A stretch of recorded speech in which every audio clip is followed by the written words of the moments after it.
You're watching the show that puts Spartan news in focus. This is Focal Point. Coming up on Focal Point, Michigan students' worries about how to pay for college may soon be ending, thanks to a new plan recently introduced in the Senate. I'm Lucy Guo. Tonight on Focal Point, I'm going to tell you a story about how people from Saxton and Eastern High School are struggling to protect their school building from being shut down. Eye clickers aren't just being used for the classroom anymore. Find out how MSU professors are using them during the Super Bowl. Coming up next on Focal Point. Focal Point starts now.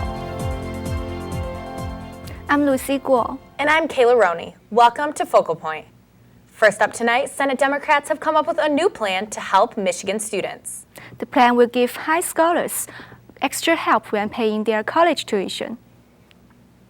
Local parents are talking about the benefits of this bill and how it could affect their children and their families in the future.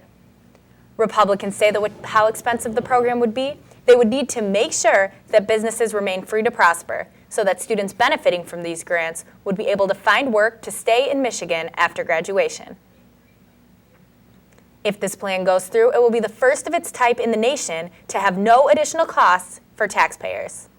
Teach for America came to campus recently to rally for solutions to educational inequity between the rich and the poor. What do we want? Education! Do we want it now? Yeah. Supporters of the Pause for the Cause rally are marching to improve education in your colleges. Participants march from Bowman Tower to Wells Hall, where organizers share stories about student success. Organizers call on MSU students to help improve the quality of education. Officers from Teach for America said that MSU graduating senior will have the opportunity to participate in the two-year program. Teach for America of Michigan will cooperate with ASMSU and will hold more events in the coming months. The Lansing School District is making cuts, and Saxton and Eastern High Schools are being faced with possible building closure. Now the two communities are fighting to save their school. Eric Lynch loves Eastern High School, and so does his brother Thomas, who graduated in 2007. It's a whole lot of memories to, kind of dive into. Used to be my locker right there. Or I remember that used to be Mr. Edwards' class right there. The entire family has passed through these halls and walked through these walls at Lansing Eastern High School. This is the 1929 yearbook. On time. Next, that's my great-grandfather right there. This is my dad, right there. I'm right there. While over here at Saxton, students like Leah Flanagan will miss their school a lot if it has to be closed. The basketball games, the football games, my friends, the volleyball team, I'll miss everything. Students and parents from both Saxton and Eastern High School are trying to save school in their own area. However, as for the government, there are some reasons that force them to do so. Part of this is that the school district has lost more than 3,500 students since 1980. The district is now looking to close either Eastern, which is the oldest building in the district, or Saxton, which is half empty. So we looked at every single thing in the district and not really isolated or picked on any one particular school for whatever reason is. However, not everyone is against the closure. It would be hard to let it go, but it's going to be cool somewhere else too. Close it, build a new one, restore my district. While the board wanted to make a decision as soon as possible, it seems that they will probably delay the decision until a feasibility study is performed. Decision could potentially take until November of this year. The East Lansing City Council voted unanimously to appoint interim city manager Greg Lahannis at a recent meeting. The national search began 6 months ago and brought in more than 50 applications. Choose Mr. George Lahannis as our next city manager, and we're very pleased. The City Council decided that promotion from within was important. His main responsibilities will include downtown development, including the recent closure of Barnes & Noble on Grand River, as well as the city's relationship with MSU. While Lahannis may be qualified for the position, community members voiced concerns on whether the search could have brought a fresh perspective. And that shows that we are committed to our people, giving them opportunities, promoting them, and have them part of a succession plan. Lahannis is still serving as interim city manager and will officially begin in the next few weeks. A locally designed job search website called Pure Michigan Talent Connect has generated national attention. EMMYtalent.org is designed by an Old Town company and hopes to connect people to the right jobs in Michigan. Both job seekers and employers can utilize the website. National media such as the Huffington Post and Bloomberg Businessweek have featured the website. To check it out, click on EMMYtalent.org.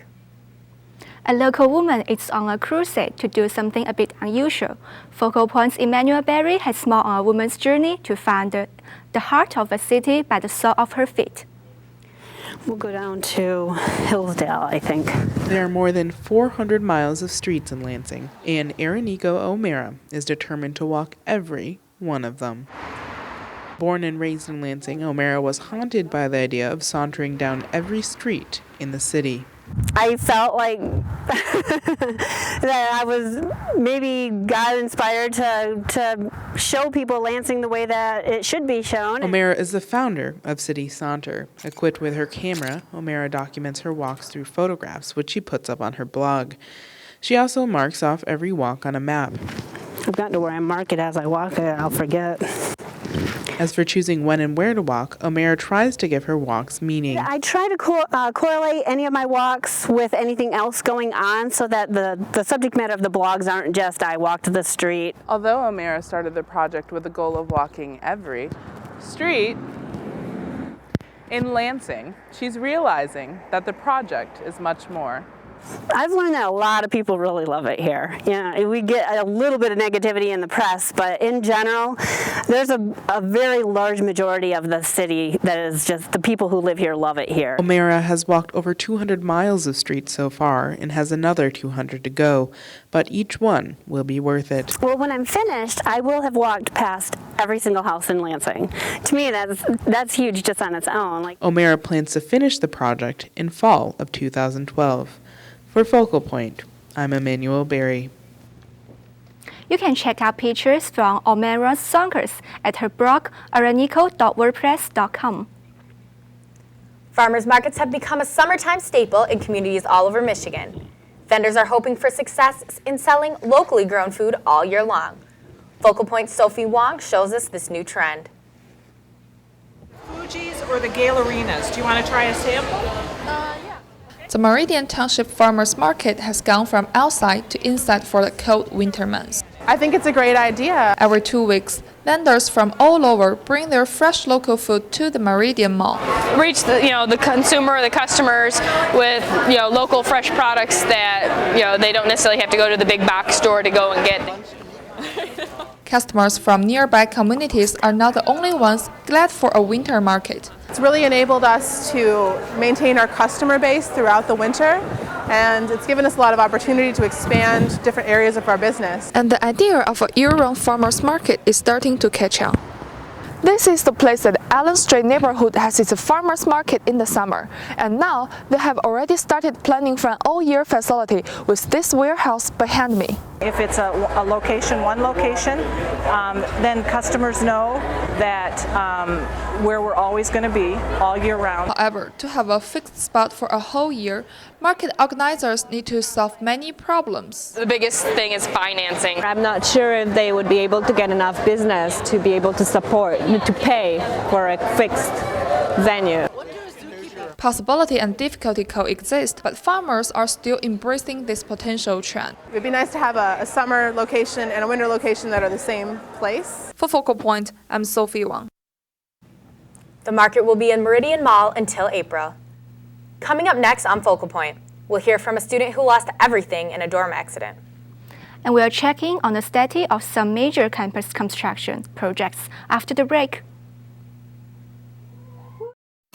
The day we created a cancer drug that saved millions of lives began like any other day. And when we developed a new way to purify the world's water supplies, it might have been a Tuesday or possibly a Thursday. And whether it's alternative energy or better food safety, the next time we help create a solution to one of the world's great problems, we'll be proud. Then we'll get back to work. Michigan State University. Spartans will. They've been called leaders, lifesavers, and world changers. They're also called Spartans.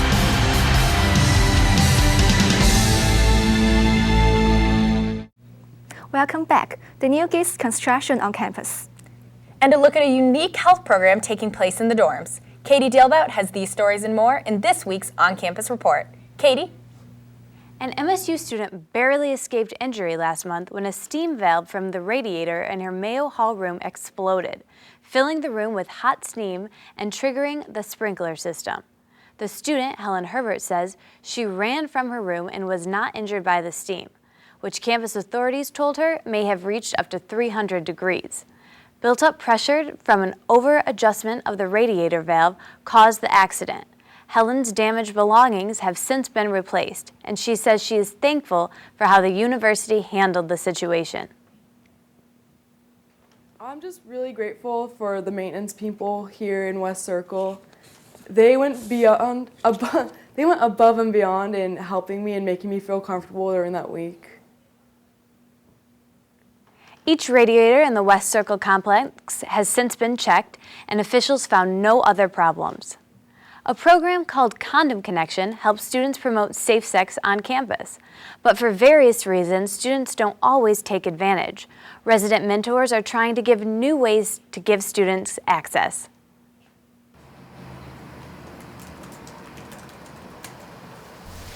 For Jacqueline Martin, promoting sexual health is important.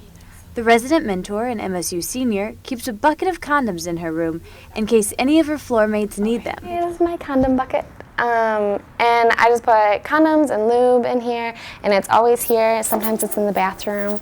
Martin is not alone. She is one of many resident mentors who have opted to participate in Condom Connection, a Residence Hall Association program in partnership with Olin Health Center that provides free condoms to students on their floors.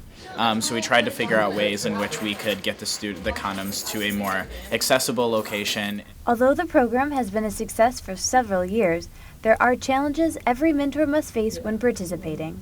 As freshmen, a lot of the guys on the floor just like to mess around with stuff, and they would put them on each other's door handles and stuff just to play pranks on each other. Mentors are finding creative ways to avoid potential problems by disguising them or simply keeping them in their rooms.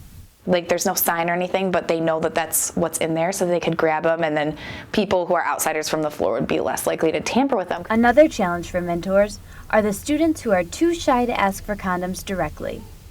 To avoid asking what for some may be an embarrassing question, students can anonymously grab one of these right in here. Condom Connection has used Durex condoms for the last several years.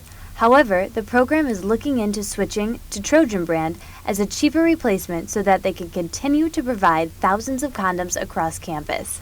Off-campus students can also get free condoms by stopping by Olin Health Center. The opening date for the highly anticipated Broad Art Museum has been pushed back. Originally, the museum was going to be open mid-April, but delays in the manufacturing of the glass exterior has pushed the opening to fall of 2012. The later opening will not increase the cost of the project, which is estimated around $40 million. The Broad Museum is named after its largest donors, Eli and Edith Broad. Pieces from the Broad's personal art collection will be featured for the grand opening. That's what's happening on campus. I'm Katie Dalebout. Thanks, Katie. From recruits to proposals in football and rivalries in basketball. To New Year's celebrations and advertisements. We'll take a look at arts, entertainment, and sports when we come back. The day we created a cancer drug that saved millions of lives began like any other day. And when we developed a new way to purify the world's water supplies, it might have been a Tuesday or possibly a Thursday. And whether it's alternative energy or better food safety, the next time we help create a solution to one of the world's great problems, we'll be proud. Then we'll get back to work. Michigan State University. Spartans will. They've been called leaders, lifesavers, and world changers. They're also called Spartans.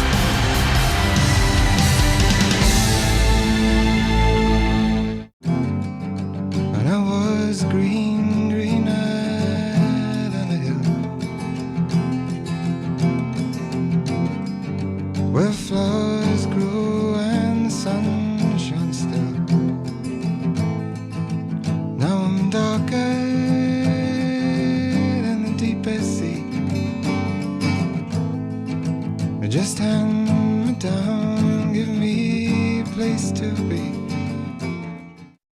Welcome back. I'm Jill Silverstein with this week's Sports Report. The Spartan men's basketball team faced rival Michigan this past weekend and came out victorious with help from senior captain Draymond Green, who tallied 14 points. Green added 16 rebounds, which matched the total of the entire Michigan team.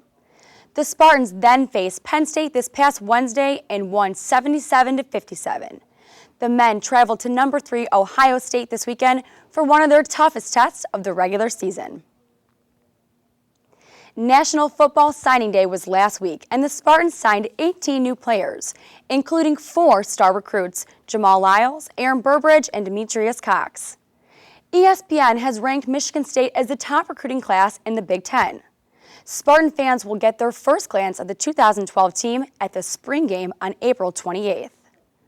Michigan State University's Board of Trustees approved a proposal for the purchase of a new school scoreboard and new video screen in Spartan Stadium. The $10 million project will be paid for by sponsors and athletic funds.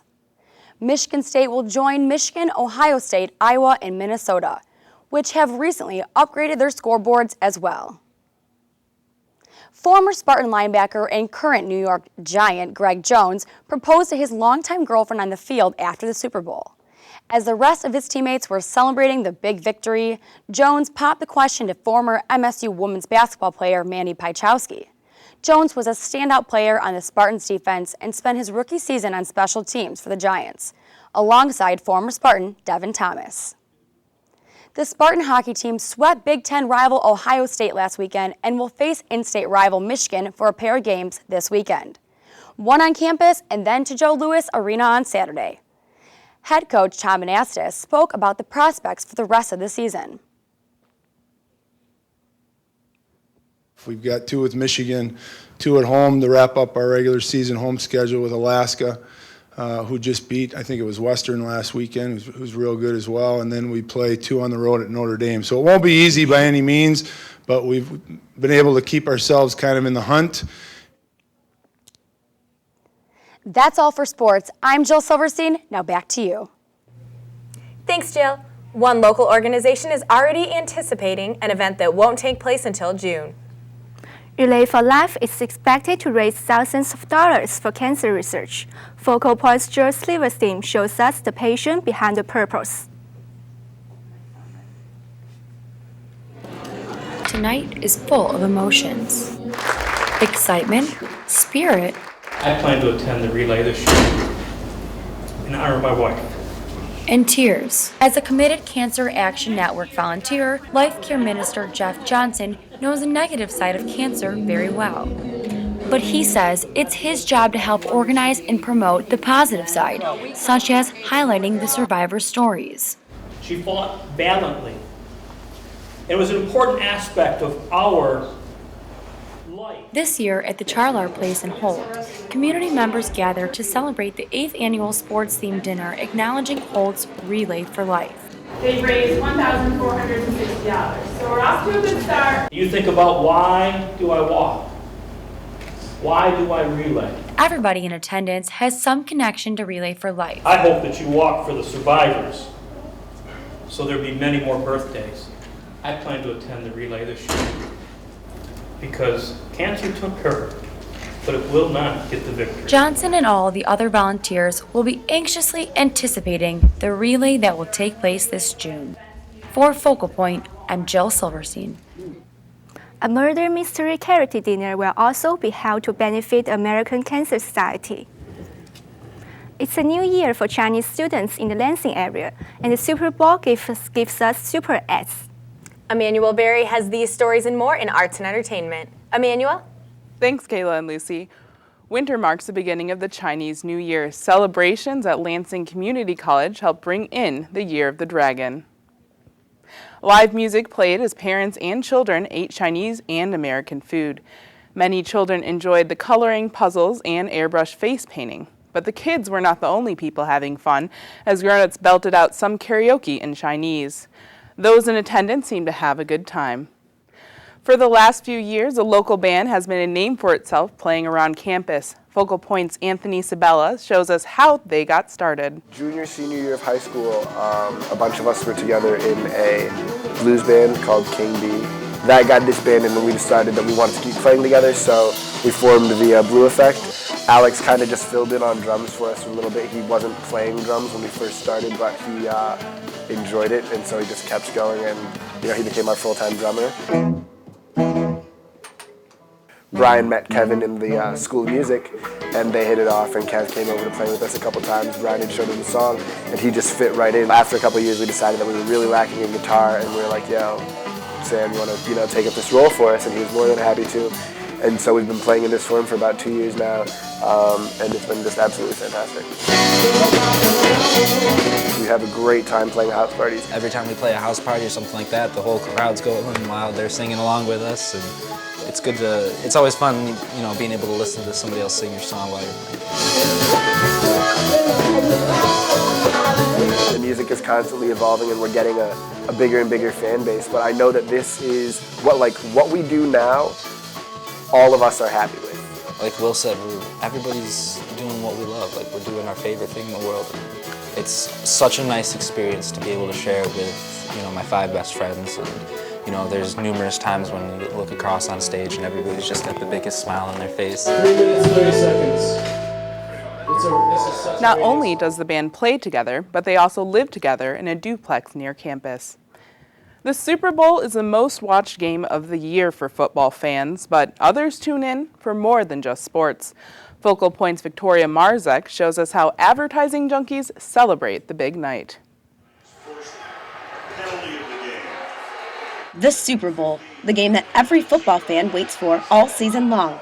Some, however, look forward to it for an entirely different reason. For the advertising business, the Super Bowl is the biggest night of the year. For the last 15 years, Robert Colt, an advertising instructor at Michigan State University, hosts a Super Bowl party for the Communication Arts and Sciences advertising faculty.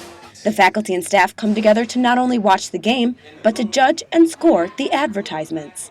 We really look at an ad whether or not it's creative, good production quality and value, whether or not it's going to be memorable long after the game. After a commercial break, everyone uses their iClicker to vote on the quality of each commercial, with A being the highest quality and E being the lowest. We can make a judgment, record it, and it's really good research to be able to tell how people instantly react to an ad. But that reaction comes at a high price for marketers. They're renting 30 seconds to reach over 100 million people. It's the only place you can do it.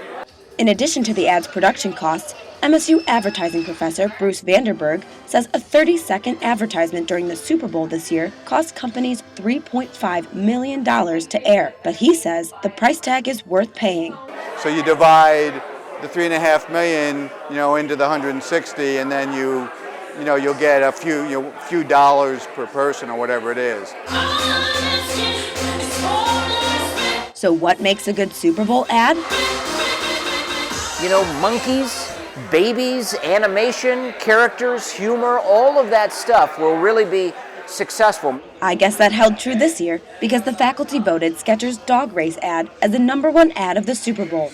For Focal Point, I'm Victoria Marzek. To find out the top 10 best advertisements of the Super Bowl this year, visit news.msu.edu. That's all for entertainment. I'm Emmanuel Berry. Hey, did you guys catch that Ferris Bueller ad? Yeah, that one was really funny. Yeah, I have to say that was one of my favorites too. So well, that's our show for tonight. We leave you now with more sounds from the Blue Effect. Good night. Have a good night.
This is such a radio song, dude.